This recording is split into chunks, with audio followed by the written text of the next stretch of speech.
And hello, community, once again, the second segment with my dear friend, Nicole F. Holmes. Welcome back. Thank you, Roger. How do you feel in this program? Amazing, absolutely amazing. I am so excited to finally speak English in Mexico. Right? Yes, it's great. Yes, when you are living in another country that they don't speak your language, it's great to speak your language. Exactly. And I want to share, that you share with us the experience to take pictures of all these great governance in the G20 here in Cabos. Oh, and how do you know that? Well, I have done my research, my dear friend. You have? Okay. Well, tell us something about it. Well, I have to say it was a wake-up call. It was an amazing experience to be there, taking photos of the arrival of the presidents at the convention center in Los Cabos. It was just amazing. And then they gave us 5 minutes in the meetings. 5 minutes. To take pictures? Take photos, yes. Oh my God. And so after that, you know, you had 5 minutes and out. It was a wake-up call because it just showed me I didn't understand why everybody was so aggressive because, you know, I was so innocent and new in photography and, you know, we're at the convention center and people are just almost knocking down the doors to get to the stage outside that had different levels. And that was for when the presidents were arriving. Oh, okay. So, you know, now I understand that everybody was rushing to get the best spot. And so I'm just slow, relaxed. And I'm like, oh, yes. now they I were understand. Fighting. Oh, basically, yeah. Maybe that's also a cultural thing about here. That we are not that organized, or is everywhere? That was photographers from all over the world. Okay. There were thousands of us, but... Oh, thousands? Thousands of photographers there. Yeah. But it's only 100 could get in. Ah. But that could be for another segment. I can tell you how I got in. You know, in Mexico, there's always a way. Yeah. But anyways, arriving there, it was great. So I get my spot. I'm in the very back. So, you know, the presidents are coming, but in the very back. Yeah. I got the arrival of all the presidents getting out of their vehicles, like Obama getting out of the Beast. Oh, who has that photo? I have that photo. Yeah, I think that's great. And then great. because I'm a woman, some of the people were kind of nice enough and they kind of let me in to get photos of whenever they were handshaking with Calderon. So I got the best of both worlds. Wow. So, and you're telling me that you were a woman. So normally there's guys only? Or no, there were other women there, but I don't remember so many women. Yeah, normally more guys. Yeah, it was more men. I don't remember. I remember men and talking to men. Obviously, there were probably other women taking photos, but I don't remember. I don't recall that. And you told us you have also a picture with Obama and Putin, right? Oh, yeah. Inside. It was amazing. We're inside, and I got this perfect spot right there. It was Obama and Putin, and they were just chismeando and gossiping, and you can see their heads together talking, and, you know, it was amazing, and I got that photo. So. And the vibe also, it's a lot of displays, a lot of security. Oh, yeah, you have no idea the amount of security. You go through so many checks. Yeah, I think it's one of a kind event, right? Yeah, it was a one of a kind. It was absolutely amazing, but it showed me that I needed to be more ready. All right. Más así. But that's okay. With a lot of battery. Yeah, a lot of battery and a little more aggressive. Okay. I went in Canadian style, laid back, and now in Mexico and other events like this, you have to be aggressive to get what you want and what you need. Okay, I can understand that. And what can you tell about, for the young people who are seeing this program, that they want to be a photographer? If they want to be a photographer, I think being a photographer is very difficult. It's an amazing experience because we live off of our emotions. Yeah. Every photo I take is an emotion. And so thankfully, it's something we can live. We can speak our minds with our photography. Yeah. Whereas I was very, very... You can tell a story with a picture, right? Oh, yeah. Absolutely. More. Sometimes more with a photo than what you could with words. Yeah. You know, it's just one photo, and this photo can give you so much information. So you need patience? Patience, yes, and you need talent. It's not always about having the best camera in the world. It's about being patient, but looking for something different. And I would recommend to photographers that are learning, think outside of the box. Don't do the same as everybody else. Do something new. You know, Oh, it's really difficult to be creative because there exists so much already. I love this thought because at the end, it is very difficult to be creative. But when you see a creative picture like yours, you can tell immediately that it's a creative and different thing, right? Oh, exactly. Yeah, I don't want to be showing or posting. Sure, I have photos of similar to other people, but You have the food. oh my goodness, everybody's taking the same landscapes and, you know, with long exposure and you can see the clouds. It looks not like a cloud. There's no definition. It's like with movement, and which is all great, but everybody's doing the same photos. Yeah. It's like, just try something a little different and maybe try a different angle, go to a different spot, similar but different, and just try to be original and stop copying. Oh my God, that's a great advice, not only for photography, right? Exactly, in everything in life, Everything. Yeah, I understand there's some things work in business models, things work. Yeah. And it's good to copy, but why can't you just copy and just change a couple little things to make it yours? Yeah, and what do you think about the courage that you need to be authentic and different? Because at the beginning, they're going to question you, right? It's like, absolutely. What are you doing? What is this? Yeah. When you got your first permit to get into the OR, it was like? It was great. It was amazing. And you have no idea the amount of people that have come to me, Nicole, I'd like to go with you. Is it possible? Absolutely not. No. Well, how can I get the OR, the permissions? I'm like, well, you have to work on your relationship with the hospitals. Yeah. You have to show them what you do. You have to show that you know how to move around in an OR. You have to show that you're protecting the patient always. Yeah. The patient, you'll see in my photos. And of course, the patient knows about it, absolutely. Right? Absolutely. They even sign. I did photos of... and in context, OR is operating room. Yes, exactly. For the people that don't know. Yeah, operating room. She is going to the operating rooms, to the surgeries. Sometimes in other countries, they say operating theater. Theater. And I believe in England, it's operating theater. Okay. So but in Mexico or in Canada, we would say the OR, the operating room. Yeah, perfect. Yeah. And talking about the best equipment, now Well, being a Nikon ambassador, we always have to be using the top of the line of the brand name or the cameras that we really need to promote and some of the newest equipment. But I also brought with me, I have here my Nikon Z9. Right. Please show this is beauty. The top of the line camera that Nikon has. It's 45.7 pixels. We basically say it's a 15 megapixel camera, but this is the top of the line. And it's very heavy. I don't know. What do you think? Well, no, it's not that heavy. It's not that heavy, but it's the great. heaviest. It looks great. It's amazing. It's just, I love this camera. I have a Z8 as well, which is one step lower than this camera. The main difference is this camera, I can take photos like this, or I can put it vertically and I can take photos like this. Wow. And great. The Nikon Z7 or Z8 does not have that. It's just like this. So it's better for people that are videographers. Yeah, because they only... Yeah, exactly. They're only going to be doing video this way. Well, things are changing, as you know. Things are going vertical. And talking about that, the photography also is changing, right? Like daily or very fast. Yeah, I would say more so the technology is changing. For example, this looks like a DSLR camera, like a reflex camera, but it's not. This is a mirrorless camera. It's 100% mirrorless. This camera has so much technology built into it. For example, I can program this camera. We can do an example. There's a person over here. What I do is... Yeah, there's Sophia, our producer. She's our producer. Okay, I'm going to put this so you can see as well. In this camera, let's use the screen so you can see. I can program this camera. Yes. Right here, I'm going to show you. I can program it to detect whether it's a human being, a dog, a motorcycle, car, airplane, bird.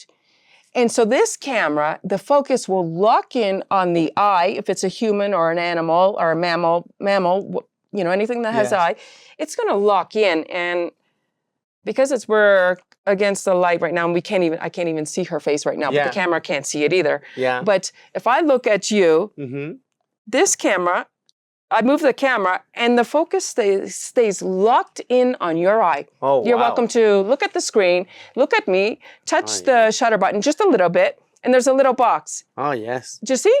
Yes, I can see it. So if you put it on me, Yes. the box is going to stay focused on, I'm going to move, or you move, and the box will stay focused on my eye. Oh, yes, that's right. That is part of this new technology It's in Nikon. All this, Amazing. and it's all artificial intelligence. This camera, I can do something, it's called pre-capture.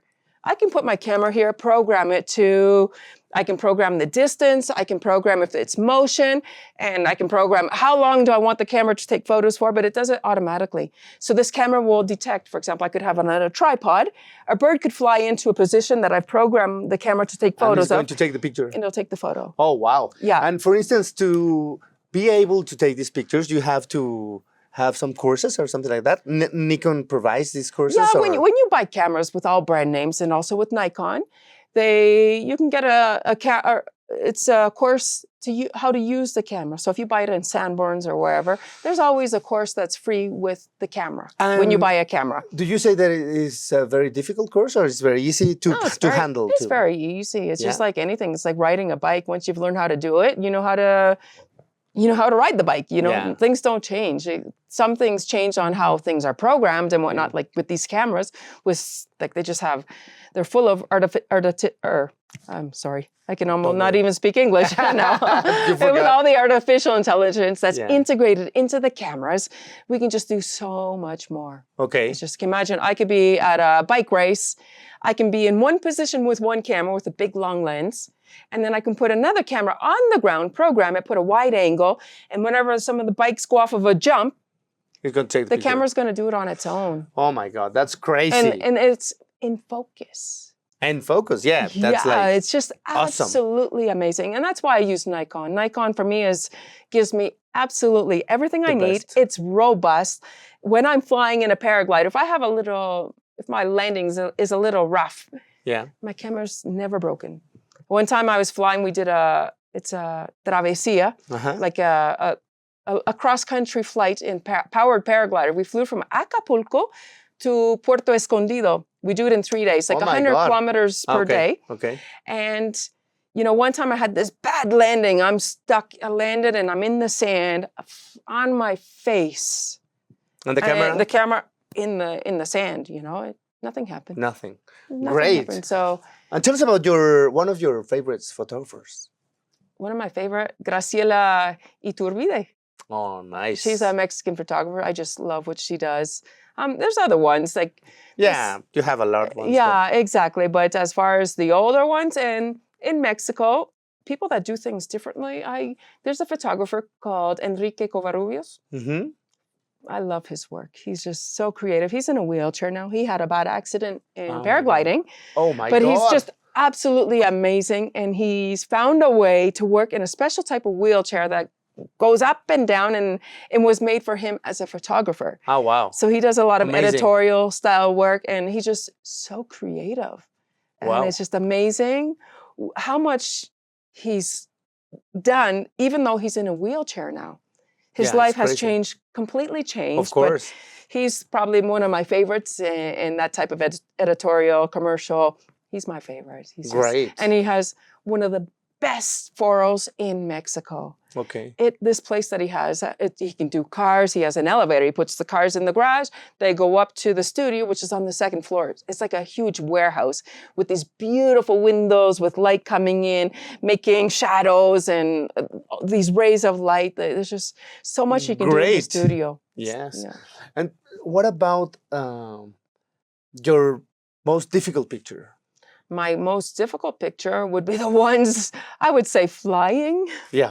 Yes, Because- you have to. Oh my goodness. Okay. Sometimes as soon as I see the sky, if it's a blue sky, that means it's high pressure. Uh-huh. And if it's high pressure, I won't even bring my camera with me because it's going to be really turbulent. And Yeah. there's no way I'm taking my hands off of my controllers. Yeah. But if it's, one of the hardest photos has been in Europe, flying in the Alps. And I have to get these photos of my friends flying in their paragliders. Yeah. And those would be some of the most difficult ones, sometimes underwater, because underwater is really difficult. Yeah. It's not, if you're in the ocean, you're moving like this. If you're in a pool, for example, I did stuff with high divers, clavadistas, Sí. and the Olympic nado sincronizado, synchronized swimming and stuff. The water is moving, so you're underwater and you're like this, so it's really hard. Yeah, you have to keep steady, hard. and it's very difficult. Right? Yeah, exactly. And tell us something about Argentina. Have you ever come back? Did you go back to Argentina? I was back a year and a half ago. And? Oh my goodness, I loved it. I wanted to move back. I had a house in Argentina, and I went to my house. It was vacant. And I just cried because I just had such an amazing experience in Argentina, as I do here in Mexico. Yeah, of course. But some part of my heart is still in Argentina. And I can tell. I love the culture. I love walking around on the streets. You meet for un cortado, a coffee on the streets, and it's just more European style. Yeah. Mexico is changing, though. There's a tendency where there's a lot of restaurants out on the streets, and I love that. And now in Mexico, you can find a lot of foreign people, right? Oh, yeah, absolutely. Yeah. Yeah. And Argentina also? Also, yeah. Yeah, And I would say in Mexico there's more because it's closer to Canada, closer to... And in Argentina, you do photography polo players? No, but I did in Mexico. All right. I did go I lived right beside a polo field, so in Palermo, and so I used to, from my balcony, I could see the polo matches. It was great. But here in Mexico, yes, I've done photos of polo. Some of the tournaments that they have in Carrellas are just amazing. It's just, I love it. I love and what's next for Nicole? What's next? Holmes? Well, I'm finishing a book, my second book on a medical book. The first book was all surgery. Yes. This book is a mixture of surgery with doctors or specialists with their patients in their offices, as where I met you, of course. Yeah, okay. And the what's next? I have a couple other projects. I want to do one with Mujeres Todoterreno.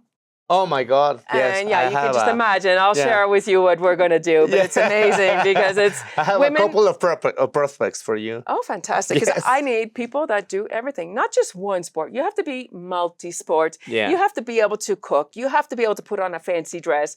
It's more a woman that is todoterreno in all aspects. Yeah. I love that. Yeah, so it's difficult. It's difficult, but obviously it's difficult to find one.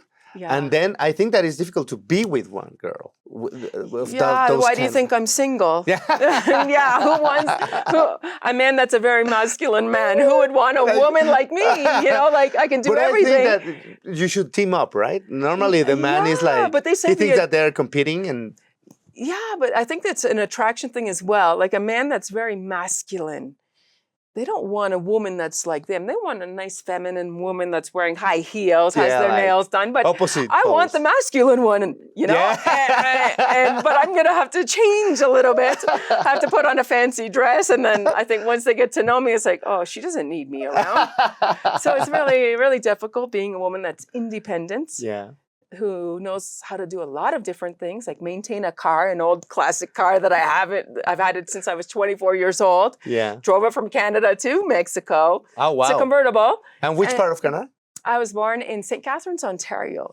It's right by Niagara Falls. Okay. And then I lived there till I was 7, and then I moved to the province of Quebec. And lived there till I was 15.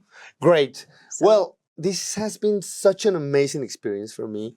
Nicole, thank you very much for being here. Thank you for inspiring people. I'm sure that there are a lot of girls that are going to be inspired by your story and by your pictures. And where can we find you again? Please tell to the camera. You can find me, as I said before, in operating rooms. And you can always find me out with a camera. But you can find me on social networks, on Instagram at Nicole F. Holmes. Mm-hmm. On Facebook, I have a page. It's called Nicole Holmes Photography.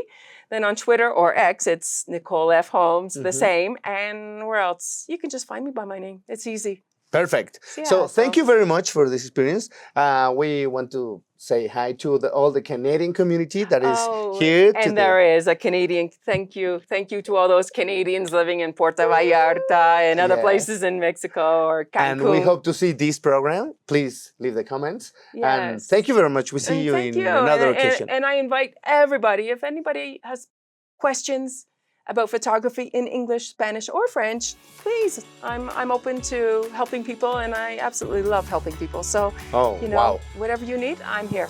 Thank you very much, Thank Nicole, you. and see you the next one. Thank you. Bye-bye. Bye-bye.